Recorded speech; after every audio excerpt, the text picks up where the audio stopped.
This is Rory Cohen, and I'm welcoming you to our mentor coach skills training.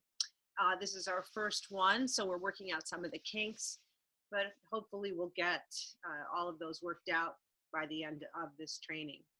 So this is going to be a training on basic coaching skill, goal setting.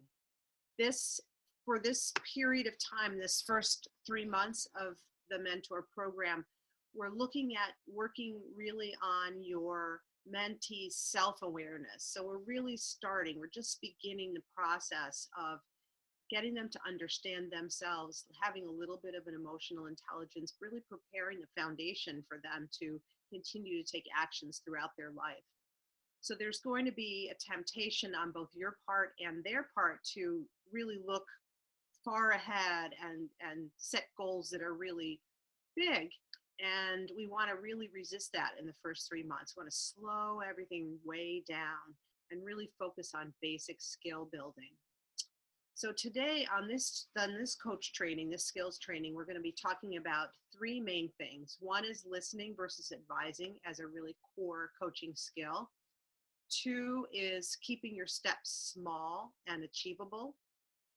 And 3 is celebrating and acknowledging the successes and forward movement. So those are the 3 things that we're going to be working on today. So the first thing that I want to talk about is the idea of growth happening in stages. Every person, every organism, every culture, every group has a development in stages, just like an acorn starts at a seed and grows into an oak tree. You can't rush the process. The seed has to have the right type of environment to sprout, and then the right type of environment to grow, and then the right type of environment to thrive. And you really can't, of course, take a seed to a huge tree that you put a swing on. It's got to happen in stages. It's the same thing that happens with people. And the more trauma that a person has, or the more stress that they have, the more the stages of development are affected. But so what I want to talk about just in general as you're working with your mentee is to realize that where they're at, which is sort of this circle here, this is where they are at, and this may be where they want to go. That inner piece there we call that the comfort zone. So even if it's a traumatic place, even if it's not very comfortable, even if it's a bad place to be, if it's what we're used to, it becomes our comfort zone. And our minds, our brains are adjusted to that comfort zone. And anytime, any movement outside of the comfort zone is going to cause a tremendous amount of stress. So we move from the comfort zone out to the big unknown. The human being starts to get stressed. They start to get nervous, anxious. They start to engage in behaviors that are not what they want, because they're moving from where they are out into the big unknown, and it gets uncomfortable. So for us as coaches and mentors, we realize in our own lives that when we start to feel some of that anxiety and fear, it just means we're about to stretch our comfort zone out. And we understand that moving through that fear can be something that's really great, and you have something great on the other side of it. But if you're new to this and you start to just feel the nervousness or the anxiety or the worry or the fear, you tend to stop and go back to what you're comfortable with, because you don't like the feelings that happen when you're at that edge. So our job as coaches is to recognize that what happens when we're leaving our comfort zone and going into something new, that will cause feelings of stress and discomfort. We understand that, and we help make the steps small enough so that the fear is manageable. So the bottom line for this piece of it is just something that I wanted to share. I just say we can't want the life of our mentee more than they do, or our kids or our spouses or even ourselves. We can't want their life more than they do.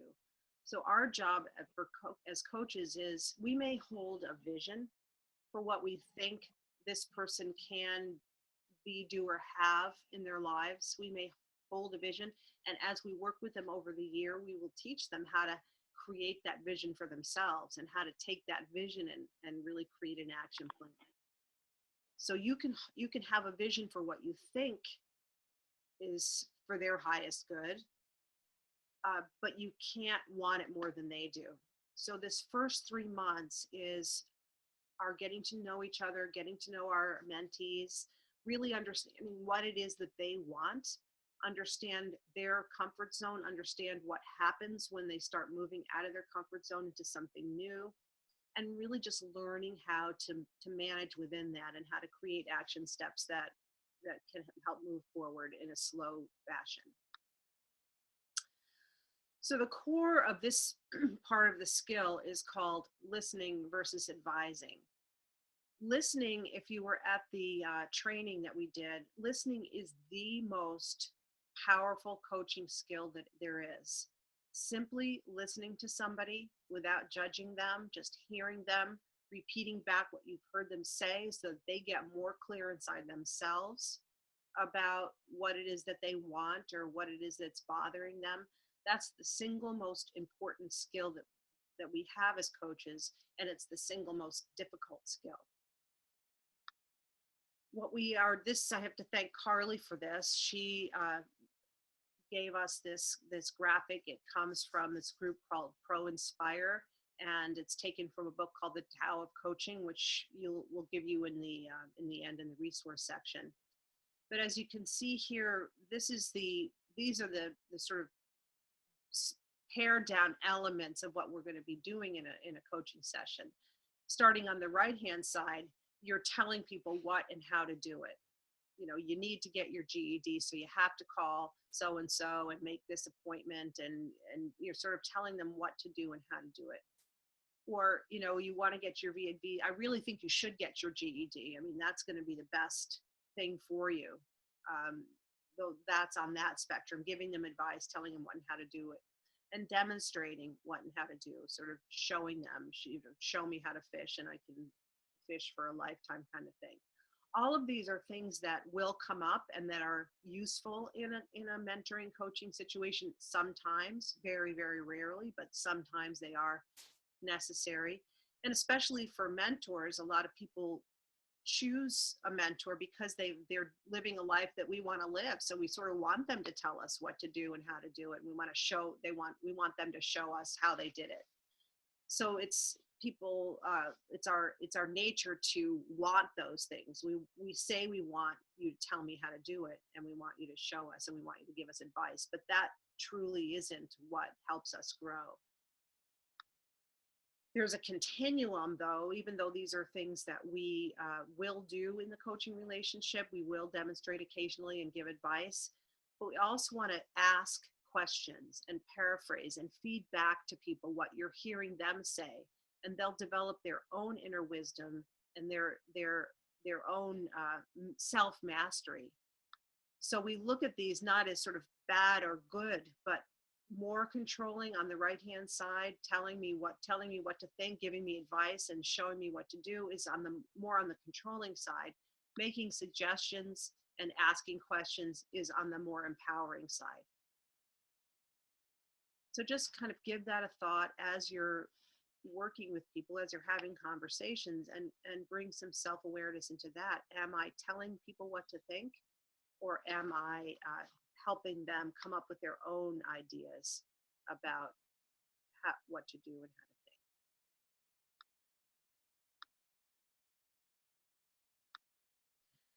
So when you're working with somebody, again, on goals, it may seem at times that you've really created a mountain for them to climb. If you're working with somebody who has just been released from prison, has no money, has burned all their family bridges, maybe is struggling with an addiction, has a violence issue, is traumatized. I mean, anything that we're asking them to do, even come to a meeting, can seem like an insurmountable mountain. So in this situation, what we want to be doing is, instead of having people, the mind, again, when I'm standing at the bottom of the mountain and I'm looking up, I'm going to tend to think that I can't do it. My mind is going to get overwhelmed with all the things that have to be done.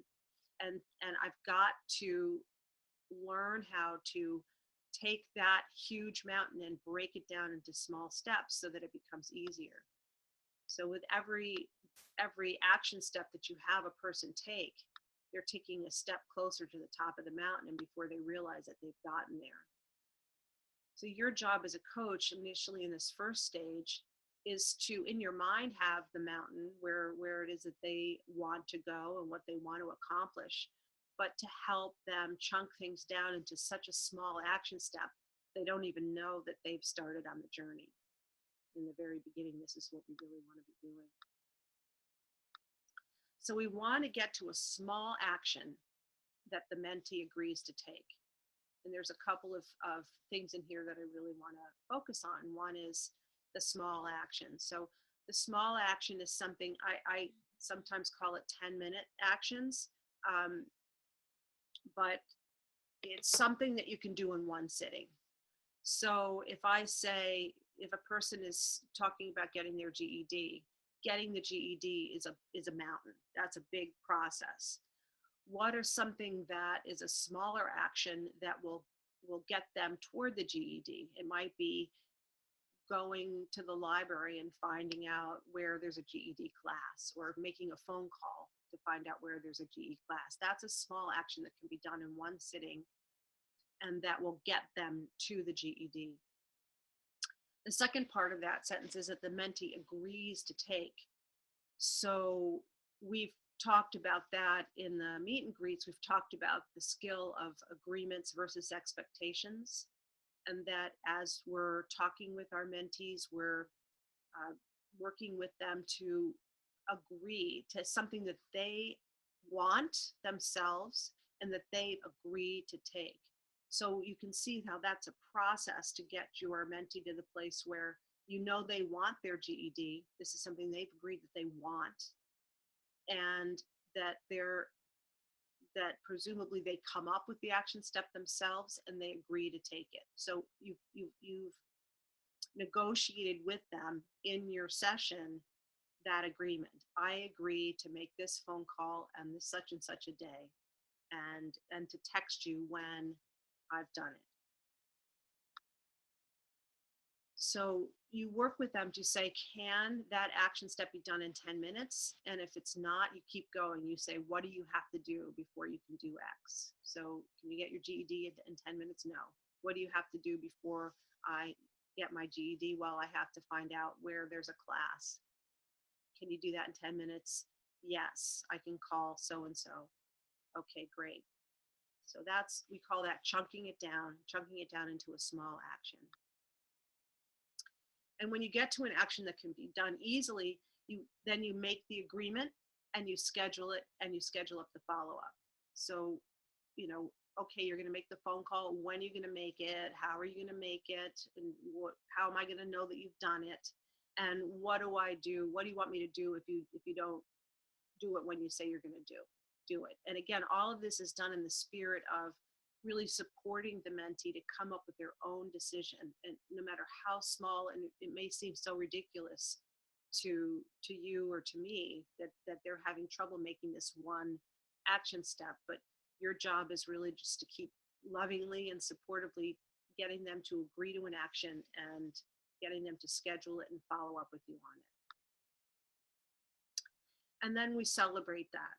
So again, during this first phase of working with our mentees, we're just slowing things way down. We're developing the muscle that to, number one, know what I want, and number two, be able to chunk down the action steps to get what I want. And every time I make an agreement to take an action and I keep that agreement with myself, I'm developing an inner integrity that forms the foundation for meeting any goal that I want to set later on in life. So really, that's what we're focusing on this first 3 months. It's not even so much what gets accomplished, but it's working out that skill, learning how to assess what I want, to come up with an agreement of an action I want to take, and to take that action. So acknowledge and celebrate all of those action steps. They're all really important and worthy of celebration. So in the acknowledgement and the celebration of that, we know that the small steps taken consistently lead to results. Eventually we'll get there. What happens if the step was agreed to but not taken? Which will happen. It happens all the time. We build that in, we plan for it. We're humans. That's what we do, is we go back into our comfort zone when things get tough, or when I don't feel like doing it.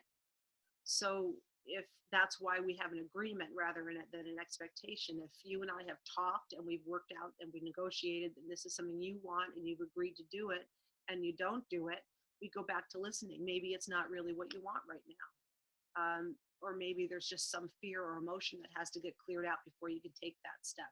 But having the agreement allows us as coaches to go back and rediscuss this with the person again.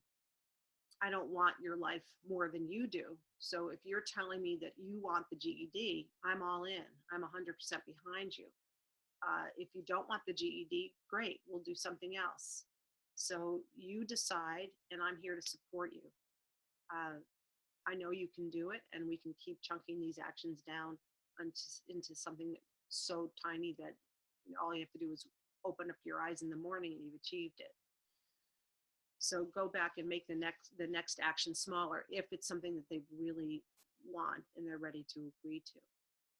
And again, you're going to go back to the stages of change, the video that we have for you on TJ Goss. It's in the resources section. He does a really great job of explaining what's happening psychologically as people change, and how to really work with them at the level that they're at in that cycles of change. So that's just a confirmation of what I've said, that every time we keep an agreement, we're developing that inner muscle, and it's critically important for all of us to have that sense of integrity, to have the sense that I can trust my own word. If I say I'm going to do something, I'm going to do it. It's a simple skill, but extremely difficult to do, and it's a lifelong process of learning how to make an agreement with ourselves and keep that agreement. So anytime we get our mentee to do that, we're making progress. So here's your cheat sheet on this coaching skill. This is something you can sort of print out and keep in your wallet or keep nearby. This is what we really want to be focusing on this month. That small steps taken consistently lead to results.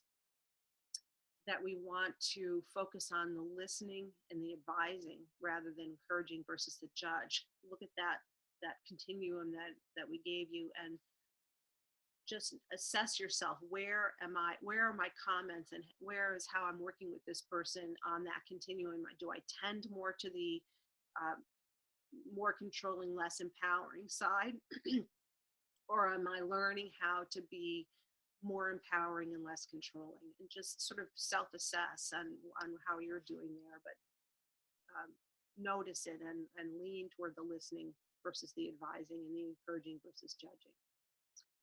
Keeping the agreements, especially the small ones, builds the integrity muscle. So it really lets us know what we're focusing on for this first 3 months, keeping our agreements. And your job as the mentor, the coach, is to hold the vision of what's possible, remembering how far they've come.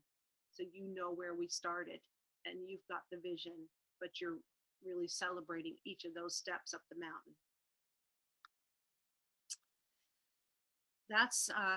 That's the skill in a nutshell. We want to provide you with each of these classes a resource sheet for you to continue your exploration, and this will be available on the website, and you can download the slides, you can download the sheet. We want to just give you more information for yourself if you want to look at Maslow's hierarchy of need and just learn about how human beings develop and what kinds of things. It'll help you realize that, for example, if somebody has no home, has no money, doesn't really know where their next meal is coming from, they're at the survival level of need, and it's very difficult for them to think about anything else besides just getting the basic needs taken care of. We really can't focus on the other things until we have that base level of security. So that helps you understand that. The stages of change that we talked about, there's a great a video of Professor Goss on YouTube from our training that we did that walks through that. It's an hour long. And then there's some resources there for from the social work tech. Emotional Intelligence 2.0 is a great book on the basics of emotional intelligence. Again, what we're working on this first 3 months with our mentees. The 7 Habits of Highly Successful People, I love. It's a book by Stephen Covey. It's a wonderful, wonderful book. Very simple, very easy to understand, and very, very powerful. And then the Tao of Coaching, there's a link to Amazon there. And then I have a workbook that I've I've written on how to achieve goals in 10 minutes a day. And for our mentors, that I'll give a copy, a downloadable copy of that for you for free. You just have to email me at Coach Rory.